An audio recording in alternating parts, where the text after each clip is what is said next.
Hello guys, welcome to my channel. So इस video में आज हम लोग देखने वाले कैसे हम लोग नोड.जेएस, एक्सप्रेस, मोंगोडीबी ये तीनों यूज़ करके रेस्टफुल एपीआईज बनाते हैं। सो इस वीडियो में हम लोग ये 4 एपीआईज बनाने वाले हैं। सो फर्स्ट एपीआई जो ये गेट मेथड यूज़ करके हम लोग बनाने वाले हैं, ये डेटाबेस से डेटा रीड करके क्लाइंट को एज अ रिस्पॉन्स प्रोवाइड करेगा। सेकेंड वन है पोस्ट।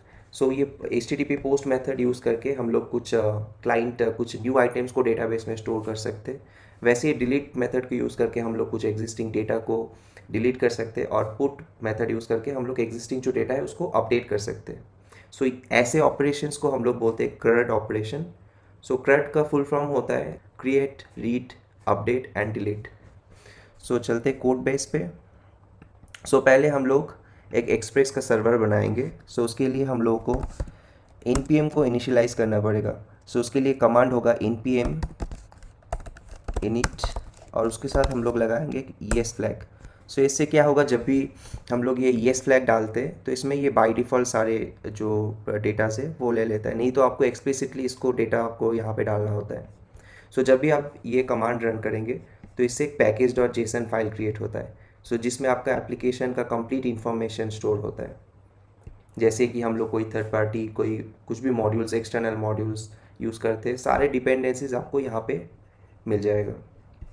सो जैसे कि हम लोग अपने एप्लीकेशन के लिए यूज़ करेंगे एक्सप्रेस।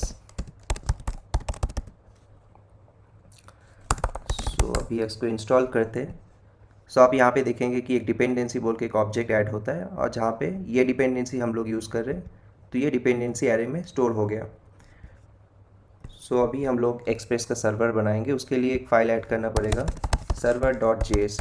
सो ये जो फाइल है ये आपका एप्लीकेशन का एंट्री पॉइंट होगा। सो कुछ भी अगर कोई भी मॉड्यूल हम लोग यूज़ कर रहे हैं तो इसी फाइल में उसको रजिस्टर करना है। तो सर्वर के लिए पहले हम लोग को क्या करना होगा, हम लोग को एक्सप्रेस को इसी फाइल में इंपोर्ट करना है। सो इंपोर्ट करने के लिए हम लोग यूज़ करेंगे रिक्वायर्ड फंक्शन। सो यहाँ पे एज ए स्ट्रिंग एक्सप्रेस आपको यहाँ पे डालना है, और जब भी एक्सपोर्ट मॉड्यूल जब भी ये रिटर्न करेंगे इसको स्टोर करेंगे हम लोग एक कांस्टेंट में। इसका नाम देते हैं एक्सप्रेस। तो अभी हम लोगों को एक एक्सप्रेस का ऐप बनाना है। तो ये जो मॉड्यूल है एक फंक्शन है, एक कंस्ट्रक्टर काइंड ऑफ फंक्शन बोल सकते हैं आप। तो यहाँ पे आप एक ऐप बना रहे हैं एक्सप्रेस। सो आपका ऐप रेडी है। सो आपका जो ये सर्वर है एक पोर्ट को लिसन करेगा, ठीक है। एक पर्टिकुलर एक पोर्ट में इसको चलना है, तो इसके लिए हम लोग एक पोर्ट डिफाइन करेंगे। कांस्टेंट आपका पोर्ट होगा, आप कोई सा भी पोर्ट यूज़ कर सकते हैं। सो इस एप्लीकेशन की हम लोग यूज़ करेंगे 8080, और इस पोर्ट को लिसन करने के लिए एक फंक्शन होता है जो कि आपको एक्सप्रेस एप्लीकेशन में अवेलेबल होगा, लिसन फंक्शन। सो इस लिसन फंक्शन में आपको फर्स्ट पैरामीटर होगा ये पोर्ट, और जब भी ये प्रॉपरली सर्वर चलने लगेगा तभी ये कॉलबैक जो फंक्शन है ये एग्जीक्यूट होगा। तो इसके अंदर हम लोग एक कंसोल डॉट लॉग लगा देते हैं, इसमें प्रिंट करेंगे सर्वर इज़ रनिंग। तो अभी हम लोग इस फाइल को एग्जीक्यूट करने के लिए दो कमांड होता है। एक कमांड हम लोग लिख सकते हैं जैसे नोड, यहाँ पे नहीं लिखना है, आपको लिखना है यहाँ पे, जैसे नोड server.js। ऐसे भी कर सकते हैं। देखिए अब हम लोगों का जो सर्वर है वो प्रॉपरली रन कर रहा है, बट अभी आप कुछ दूसरा चेंज करते हैं तो जितना टाइम आप चेंज करेंगे उतना टाइम आपको ये नोड स्पेस server.js आपको एग्जीक्यूट करना होगा। सो इससे बेटर है एक मॉड्यूल आता है जो जो कि है नोड मॉन, उसको आप ग्लोबली आपके सिस्टम में इंस्टॉल कर सकते हैं। उसके लिए कमांड होता है नोड मॉन, वो भी npm मॉडल में अवेलेबल होता है। npm इंस्टॉल नोडमैन, और उसके साथ आपको लगाना पड़ेगा एक जी फ्लैग, मतलब ये ग्लोबली आपके सिस्टम में इंस्टॉल होगा। तो मेरे सिस्टम में ऑलरेडी इंस्टॉल है, तो मैं उसी के थ्रू ये सर्वर का फाइल जो है रन करने वाला हूँ, नोडमॉन सर्वर। सो देखिए अभी हम लोगों का सर्वर अभी चल रहा है यहाँ पे प्रॉपरली। तो अभी हम लोग डेटाबेस को कनेक्ट करने वाले हैं, उसके लिए फाइल ऐड करना पड़ेगा। सो डेटाबेस के लिए हम लोग इंस्टॉल करने वाले हैं, और एक एक्स्ट्रा मॉड्यूल है और एक npm मॉड्यूल जिसका नाम है mongoose। सो mongoose यूज़ करके आप इजीली डेटाबेस को कनेक्ट कर सकते हैं, और बहुत सारा ऑप्शन आपको अवेलेबल मिल जाएगा। सो देखते हैं क्या क्या ऑप्शन हम लोग इस प्रोजेक्ट में यूज़ करेंगे। सो इसको पहले इंस्टॉल कर लेते हैं। इंस्टॉल करने के बाद यहाँ पे package.json में चेक कीजिए mongoose आपके पास इंस्टॉल्ड हो गया है। अब हम लोग यहाँ पे mongoose को इंपोर्ट करेंगे।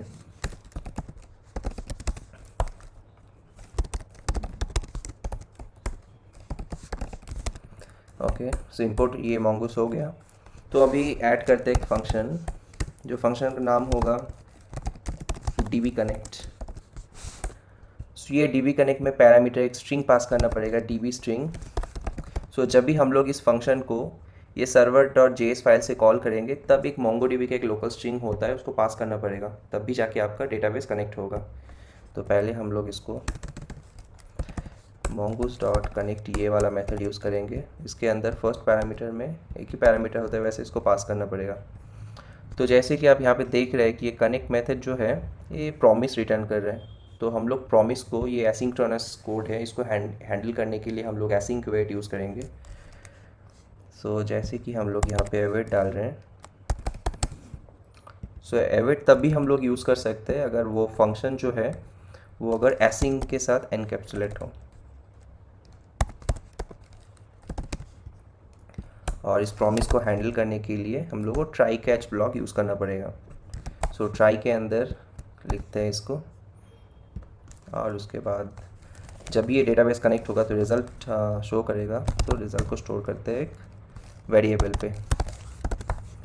तो अभी चेक करेंगे, अगर इफ रिज़ल्ट हुआ तो कुछ भी प्रिंट करेंगे, जैसे कि हम लोग खुद को आइडेंटिफाई कर सके, खुद को नोटिफाई कर सके कि डेटाबेस कनेक्ट हो गया। कंसोल लॉग डाल देते हैं जिसमें प्रिंट करेंगे डेटाबेस कनेक्टेड। और अगर कुछ भी एरर आता है डेटाबेस कनेक्ट करने के टाइम तो उसको भी हम लोग प्रिंट कर सकते हैं console.log में error.message। सो अभी ये फंक्शन रेडी है डेटाबेस कनेक्ट करने के लिए। तो पहले हम लोग इस फंक्शन को एक्सपोर्ट करते हैं। एक्सपोर्ट करने के बाद इस मॉड्यूल, जो एक मॉड्यूल बन चुका है, ठीक है, तो इसको हम लोग server.js फाइल में रजिस्टर करेंगे। क्योंकि पहले मैं आपको ये बताया था कि ये एक एंट्री पॉइंट होता है, एक मेन फाइल होता है आपके एप्लीकेशन के लिए। सो कुछ भी आप यूज़ कर रहे हैं तो उसको इसी फाइल पे रजिस्टर करना होता है। सो इसको रिक्वायर करते हैं db से, और जब भी ये अपना सर्वर जो है इस पोर्ट को लिसन करेगा तो इसी कॉलबैक फंक्शन को फायर करता है। तो इसी के अंदर हम लोग उसको कॉल कर सकते हैं। और जब भी कॉल करेंगे तब भी आप देखें यहाँ पे एक पैरामीटर है db स्ट्रिंग। सो उस db स्ट्रिंग को पास करना होगा। सो उसके लिए स्ट्रिंग ये होगा कि MongoDB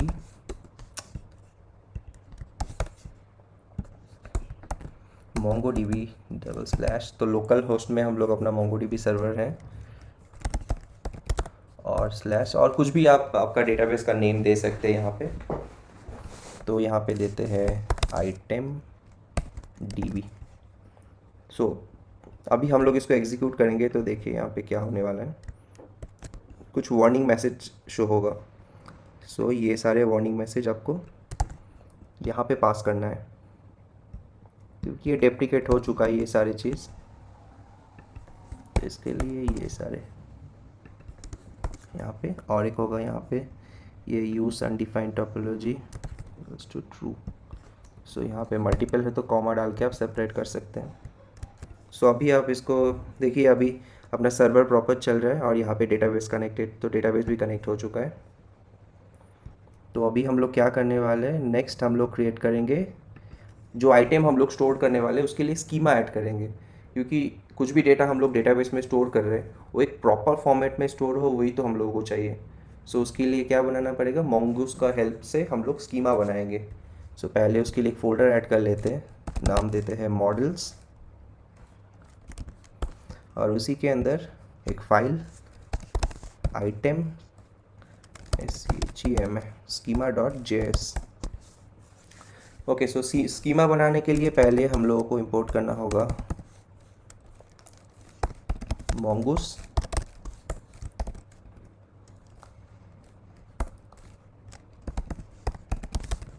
और mongoose के अंदर है स्कीमा, और यहाँ पे ना करके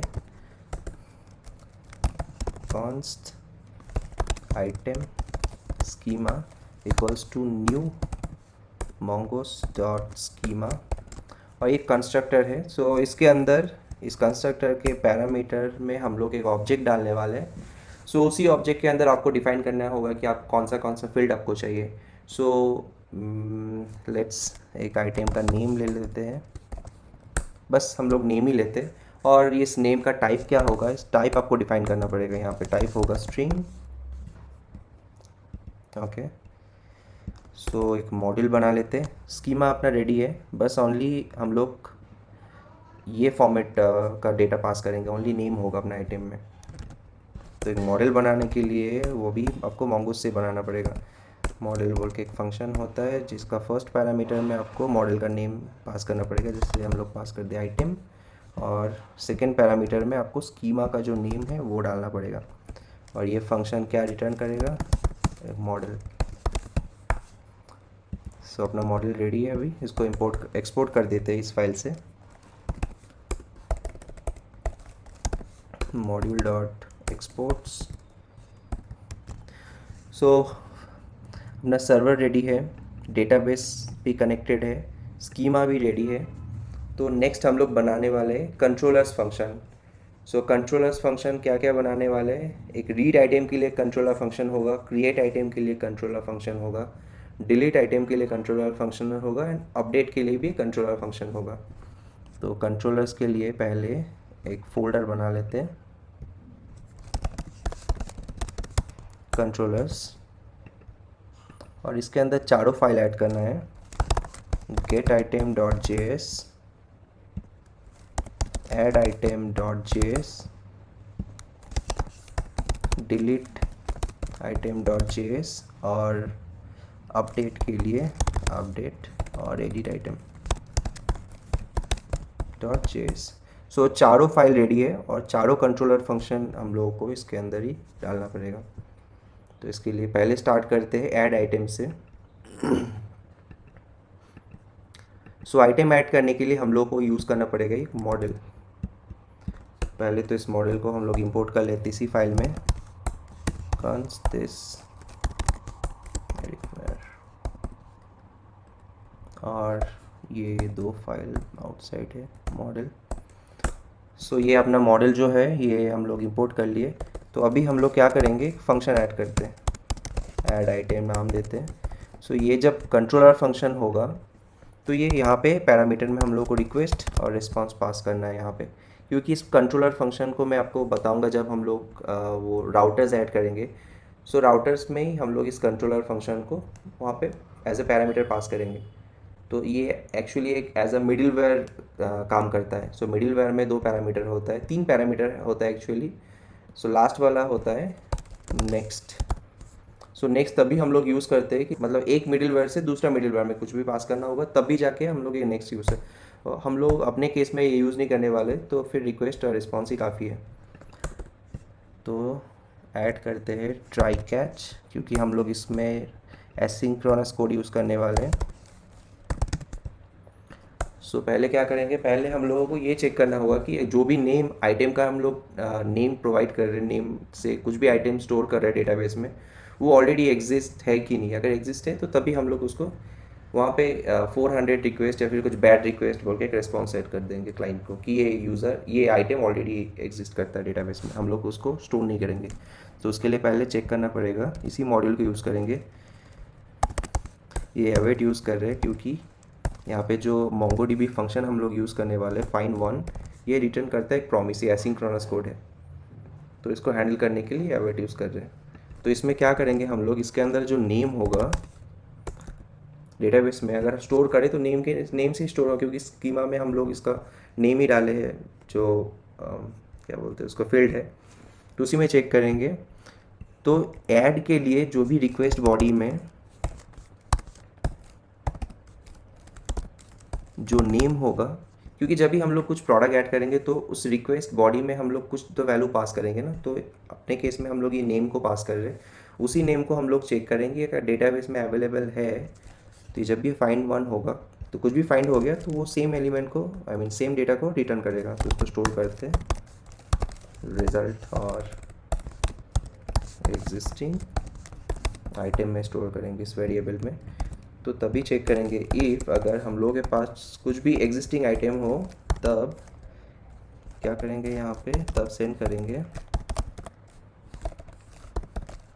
तब रिटर्न करेंगे एक रिस्पॉन्स, उसका स्टेटस कोड होगा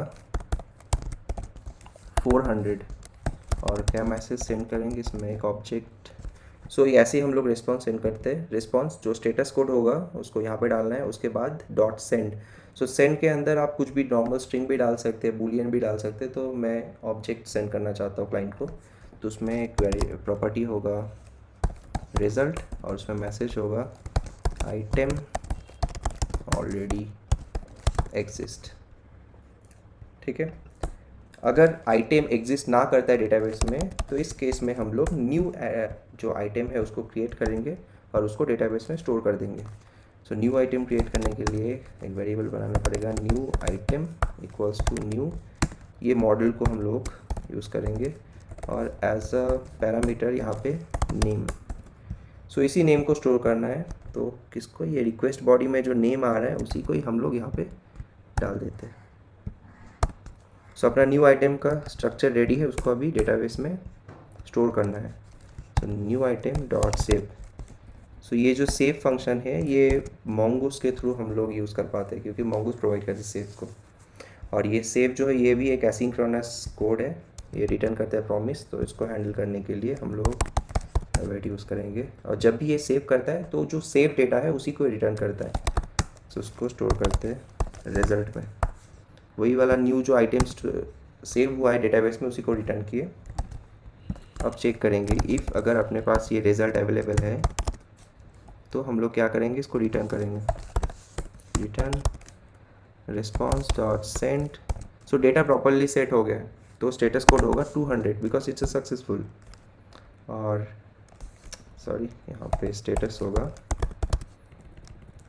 और सेंड करेंगे जो न्यू डेटा स्टोर हुआ है उसी को सेंड कर देते हैं। एक ऑब्जेक्ट रिज़ल्ट, और रिज़ल्ट होगा ये अपना जो न्यू डेटा।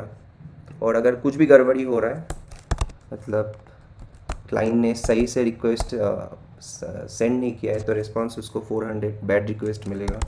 सो ऐसे केस में हम लोग क्या करेंगे, एल्स केस में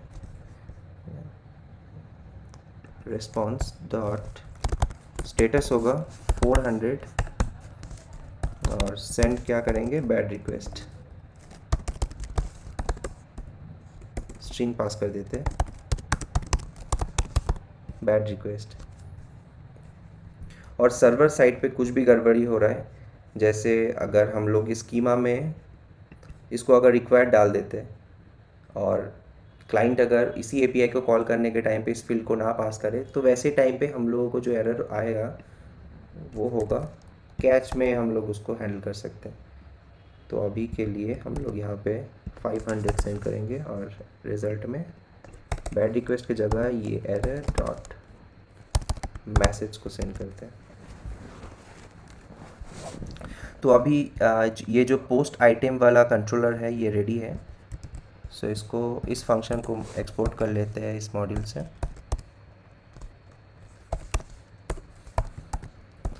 और इसके लिए हम लोग को अभी बनाना पड़ेगा एक राउटर फाइल, एक राउटर मॉड्यूल बनाना पड़ेगा, राउटर डॉट JS नाम देते हैं। सो इसके लिए हम लोग यूज़ करने वाले एक्सप्रेस राउटर। सो पहले उसके लिए हम लोगों को एक्सप्रेस को इंपोर्ट करना होगा। सो सीधा हम लोग ये राउटर इंस्टेंस नेम देते हैं, राउटर डॉट रिक्वायर, इंपोर्ट करेंगे एक्सप्रेस को और यहाँ पे राउटर कंस्ट्रक्टर को डालना पड़ेगा। सो अपना इंस्टेंस क्रिएट हो गया। अभी इसी में हम लोग जितने सारे जो HTTP का मेथड से जैसे गेट, पोस्ट, पुट, डिलीट, उसी को यहाँ पे रजिस्टर करेंगे। तो ये ऐड आइटम के लिए कौन सा वाला हम लोग यूज़ करेंगे, उसके लिए यूज़ करेंगे पोस्ट। तो पहले फर्स्ट पैरामीटर में होगा जो and point. So and point मतलब यहाँ पे एक आइटम या फिर कुछ भी डाल सकते, कुछ भी एंड पॉइंट। तो जैसे हम लोग आइटम सेव कर रहे हैं तो आइटम, और अभी यहाँ पे जो होगा यहाँ पे हम लोग डालेंगे कंट्रोलर फंक्शन को। तो कंट्रोलर फंक्शन को डालने के लिए पहले उसको एक्सपोर्ट किया, अभी इसी फाइल में उसको इंपोर्ट करना है, const this require कंट्रोलर्स और ये ऐड आइटम। सो अभी अपना कंट्रोलर फंक्शन आ गया यहाँ पे, इसको यहाँ पे डाल देते हैं। तो अभी अपना जो ऐड आइटम का जो एपीआई है वो रेडी हो चुका है। उसको यूज़ करने के लिए पहले ये जो राउटर मॉड्यूल है इस राउटर को एक्सपोर्ट करना पड़ेगा इसी फाइल से। इसके लिए मॉड्यूल डॉट एक्सपोर्ट से इसको एक्सपोर्ट कर लिया।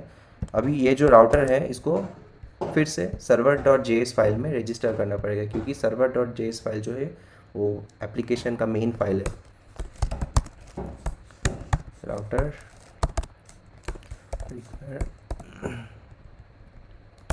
सो इसको हम लोग कैसे यहाँ पे रजिस्टर करेंगे, इसके लिए हम लोग मिडिलवेयर यूज़ करना पड़ेगा। तो मिडिलवेयर एक ऐसा चीज़ है जो कि रिक्वेस्ट और रिस्पॉन्स के बीच में एग्जीक्यूट होता है। तो इसको यूज़ कर लेते हैं। सो राउटर ओके, हम लोगों को और एक मॉड्यूल इंस्टॉल करना पड़ेगा और एक पैकेज जो कि है बॉडी पार्सर npm इंस्टॉल।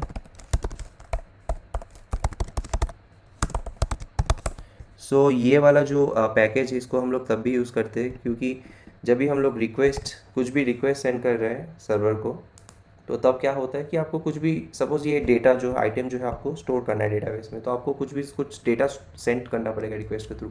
सो आप कौन सा फॉर्मेट में सेंड करना चाह रहे हैं, आप XML फॉर्मेट में सेंड करना चाह रहे हैं, आप जेसन में सेंड करना चाह रहे हैं, तो वही वाला फॉर्मेट जो है इसी बॉडी पार्सर के थ्रू आप डिफाइन करते हैं सर्वर डॉट जेएस फाइल में, ये राउटर के पहले। क्योंकि पहले आपको ये जो डेटा है उसको वो फॉर्मेट डिफाइन करना है, तब भी जाके वो राउटर में एंट्री लेगा, तभी पता चलेगा कि रिक्वेस्ट क्योंकि कौन सा टाइप का फॉर्मेट आया है। ऐप डॉट यूज़ ओके, पहले उसको इंपोर्ट तो कर लेते हैं। कंसोल बॉडी पार्सर इंपोर्ट करने के लिए require and body parser. So body parser आ गया, इसमें डाल दिया डॉट जेसन, क्योंकि हम लोग जेसन यूज़ करने वाले हैं। तो चेक कर लेते हैं, एक्सप्रेस सर्वर रेडी है, हम लोगों का राउटर रेडी है, बॉडी पार्सर भी रेडी है। यहाँ पे ये है एंड पॉइंट आइटम ओके। तो इसी एपीआई को हम लोग अभी चेक करेंगे। कहाँ गया पोस्टमैन,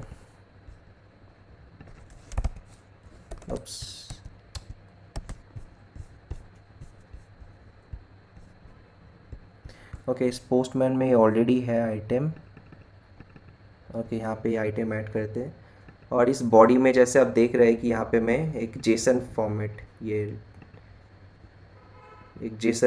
फॉर्मेट हम लोग पास कर रहे हैं यहाँ पे, और जिसमें प्रॉपर्टी है नेम और कुछ भी नाम डाल सकते हैं। जैसे मैं यहाँ पे डाल देता हूँ आइटम 1,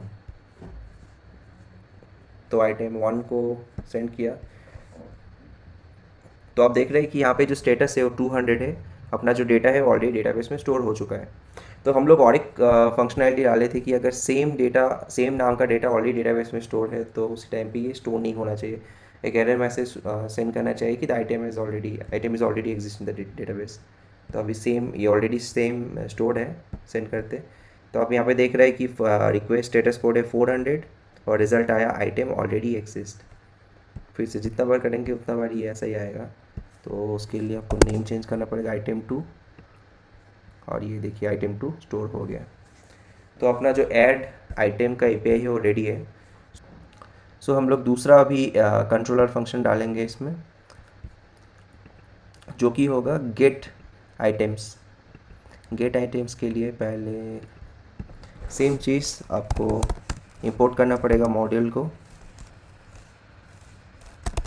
आइटम उसको रिक्वायर करना है मॉडल से, और यहाँ पे एक फंक्शन डालते हैं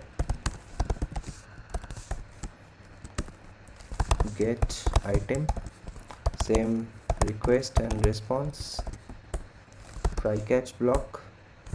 तो यहाँ पे क्या करना है, जितने सारे आइटम्स है उसको डेटाबेस से बस फेच करना है और उसको क्लाइंट को वापस करना है।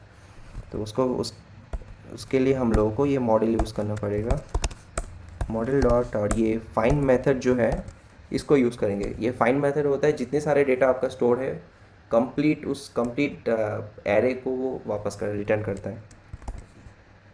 तो ये भी एक प्रॉमिस, यहाँ पे देखिए प्रॉमिस रिटर्न कर रहा है ये, तो इसके लिए यूज़ करेंगे await और wait डेटा। तो ये रिटर्न कर रहे हैं एरे।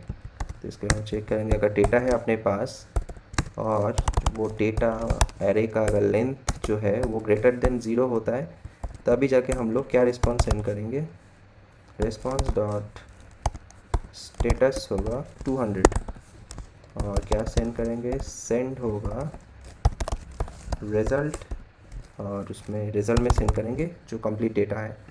एल्स रिस्पॉन्स सेंड करेंगे और एल्स में क्या होगा कि डेटा हम लोगों को नहीं मिला। तो अगर कुछ नहीं मिलता है, नॉट फाउंड होता है, तो स्टेटस कोड होगा 404 और रिज़ल्ट में सेंड करेंगे डेटा नॉट फाउंड। और same cheese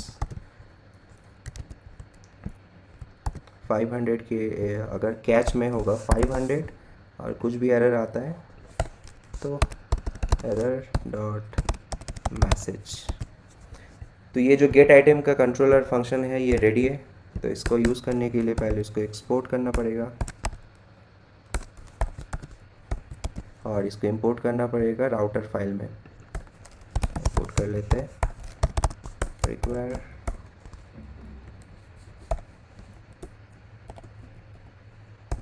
dot controller and gate item. और ये जब आ गया तब अभी हम लोगों को क्या करना है, यहाँ पे जो राउटर और यहाँ पे HTTP का गेट मेथड यूज़ करना है। तो ये जब मेथड डिफरेंट है तो हम लोग पैरामीटर जो है ये एंड पॉइंट है उसको सेम रख सकते हैं, कोई दिक्कत नहीं है इसका। तो यहाँ पे गेट की जगह पे ये, तो अभी देखते हैं कि ये गेट वाला API भी चलना चाहिए प्रॉपर्ली। टेस्ट करते हैं, यहाँ पे गेट मेथड ले लिया। तो हम लोग 2 डेटा स्टोर किए थे। पहला डेटा था item 1 and second one is item 2। तो अभी क्लिक किए 2 डेटा आ रहे हैं। तो मतलब हम लोग 2 डेटा स्टोर किए थे वो प्रॉपर्ली हम लोग फैच कर पा रहे हैं। तो और एक डेटा ऐड कर लेते हैं, आइटम 3 सेव हो गया डेटाबेस में। अभी हम लोग गेट आइटम्स करेंगे, 3 आना चाहिए, 3 आ गया, 1 2 3। ओके, सो सेकेंड वाला API भी रेडी हो गया। गेट आइटम्स हो गया, ऐड आइटम्स हो गया। अभी ऐड करते हैं एडिट आइटम को। तो उसके लिए जल्दी से हम लोग इसको कॉपी कर लेते हैं क्योंकि सेम चीज़ हम लोग को यूज़ करना है। और इस फंक्शन जो है इसको भी कॉपी कर लेते हैं तो थोड़ा सा जल्दी हो जाएगा। तो चीज़ें जो चेंज करना है, यहाँ पे नेम चेंज करना है और ये कंप्लीट जो चीज़ है इसको हटा देते हैं। कैच ब्लॉक में जो होगा वो सेम होना है। ओके, सो एडिट आइटम और यहाँ पे भी एडिट आइटम। अब क्या करेंगे, यहाँ पे एडिट करना है। एडिट मतलब ऑलरेडी जो डेटा है उसको फाइंड करके एडिट करना है। तो उसके लिए हम लोग मेथड क्या यूज़ करेंगे, आइटम डॉट अपडेट 1, क्योंकि एक ही आइटम को अपडेट करना है। तो उसके लिए फ़र्स्ट हम लोग उसको फाइंड करना पड़ेगा। कैसे फाइंड करना पड़ेगा, नेम, जो हम लोग नेम पास करेंगे वो नेम रिक्वेस्ट बॉडी में पास करेंगे, request dot body dot name. अगर नेम फाइंड अगर मैच हो गया कोई भी नेम से तो उसके लिए हम लोग उसको अपडेट करेंगे। उसके लिए एक ऑपरेटर होता है $set, MongoDB ऑपरेटर है कुछ भी डेटा को अपडेट करने के लिए। तो उसके लिए क्या करेंगे, ये नेम जो है, ओके नहीं यहाँ पे थोड़ा गलती हो गया। ये नेम तो न्यू नेम होगा। उसके लिए हम लोग को ID पास करना है। ये जो ID हम लोग पास करेंगे, अगर वो ID मैच होता है तो मैच होगा नेम से नहीं, _ID से। अगर _ID से जो हम लोग रिक्वेस्ट बॉडी में ID सेंड कर रहे हैं वो मैच होगा, तभी जाके जो रिक्वेस्ट बॉडी में नेम को भी सेंड करेंगे, न्यू नेम, वो उसको अपडेट कर देगा एग्जिस्टिंग एलिमेंट को। सो अपडेट होता है लेंथ अपडेटेड। और ये भी प्रॉमिस रिटर्न करता है तो सेम चीज़ अवेट। तो हम लोग यहाँ पे अगर अपडेटेड है तो जाके रिस्पॉन्स सेंड करना होगा 200 एंड सेंड रिज़ल्ट। क्या डालेंगे यहाँ पे, आइटम और अपडेटेड बोल के डाल देते हैं। और एल्स में डालेंगे unable to update the data. अगर कुछ भी इशू होता है तो उसमें बैड रिक्वेस्ट होगा। Unable to update. सो ये अपडेट एडिट आइटम जो है वो एपीआई भी रेडी है राउटर में, उसको करते हैं इंपोर्ट और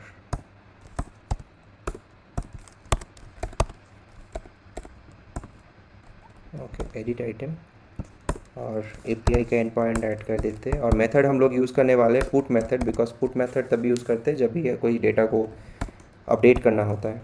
सो उसके लिए भी मेथड अलग है, तो फिर सेम एंड पॉइंट यूज़ कर सकते हैं और ये कंट्रोलर फंक्शन। तो अभी चेक करते हैं ये प्रॉपर चल रहा है कि नहीं। यहाँ पे एक पे ऐड कर लेते हैं और यहाँ पे मेथड होगा गेट पुट, और बॉडी में हम लोग कौन सा फॉर्मेट सेंड करने वाले हैं, रॉ एंड जेसन फॉर्मेट। सो यहाँ पे आप जैसे देख पा रहे हैं, 1 सेकेंड, गेट में ये आइटम नंबर जो 2 है, तो हम लोग क्या करेंगे इस आईडी को कॉपी कर लेते हैं, क्योंकि कंट्रोलर फंक्शन में ये है कि आईडी अगर मैच हुआ तब भी जाके नेम अपडेट होगा। तो यहाँ पे सेंड करेंगे आईडी, क्योंकि रिक्वेस्ट बॉडी में आईडी हम लोग कोड में ऐड किए थे। इस कोड में जैसा आप देख रहे हैं कि ये रिक्वेस्ट बॉडी आईडी है और रिक्वेस्ट बॉडी नेम है, तो सेम थिंग हम लोगों को यहाँ पे भी यूज़ करना है। नेम अगर आईडी अगर ये वाला आईडी होता है, और तब जाके हम लोग आइटम 2 के जगह कुछ और नाम डाल देंगे, name equals to item 2 is updated, ये वाला होना चाहिए अभी। ठीक है, तो इसको अपडेट करते हैं, क्लिक किया, अपडेटेड आ गया। अभी फिर से गेट करेंगे तो यहाँ पे आप देख सकते हैं कि आइटम 2 इज़ अपडेटेड, तो मतलब अपडेट जो एपीआई है वो भी प्रॉपरली काम कर रहा है। अभी लास्ट बचा अपना डिलीट आइटम का। सो डिलीट आइटम के लिए बहुत ही सिंपल होगा। ओके, इसको कॉपी कर लेते हैं और यहाँ पे डिलीट आइटम, और डिलीट आइटम को करते हैं एक्सपोर्ट। कैच सेम रहेगा, इफ़ को भी नहीं हटाते क्योंकि एकदम सिंपल सा है। सो बस इसी को ही हटाना है। सो ओके, डिलीट के लिए पहले क्या करना होगा, हम लोगों को डायनेमिकली हम लोग को पैरामीटर में उस आईडी को पास करना है। तो पहले मैं क्या करता हूँ, इस कंट्रोलर जो है इसको राउटर में इंपोर्ट कर लेते हैं। डिलीट रिक्वायर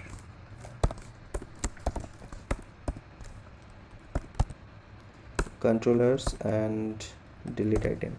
सो देखिए अभी जब हम लोग यहाँ पे डिलीट के लिए होगा डिलीट मेथड, और ये भी आइटम हम लोग सेम रख सकते हैं, और ये कंट्रोलर फंक्शन पास किया।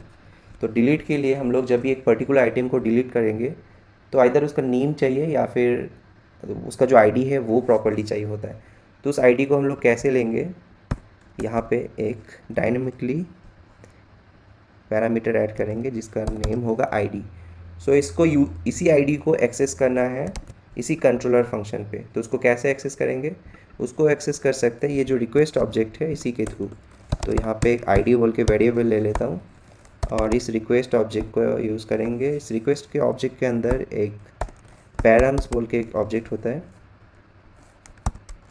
और उस पैरम्स के अंदर आपको ये वाला आईडी, ये जो आईडी है और ये राउटर का जो पैरामीटर है ये सेम है। ऐसे ही हम लोग पैरामीटर को एक्सेस करते हैं। तो ये आईडी हम मुझे मिल गया यहाँ पे। तो अभी हम लोग क्या करेंगे, ये जो आइटम डॉट डिलीट वन वाला मेथड को यूज़ करेंगे। अगर डिलीट वन में अंडरस्कोर आईडी अगर ये आईडी के साथ मैच हो जाता है तो ये भी एक सिंक्रोनस फंक्शन है डिलीट वन वेट यूज़ करते, तभी वो डिलीट करेगा आइटम को और रिज़ल्ट को स्टोर करेगा इस रिज़ल्ट वेरिएबल पे। तो इस रिज़ल्ट जब भी यहाँ पे चेक करेंगे if result is true then deleted. ठीक है, ये रिस्पॉन्स सेंड करेंगे 200 कोड के साथ, रिज़ल्ट इज़ डिलीटेड।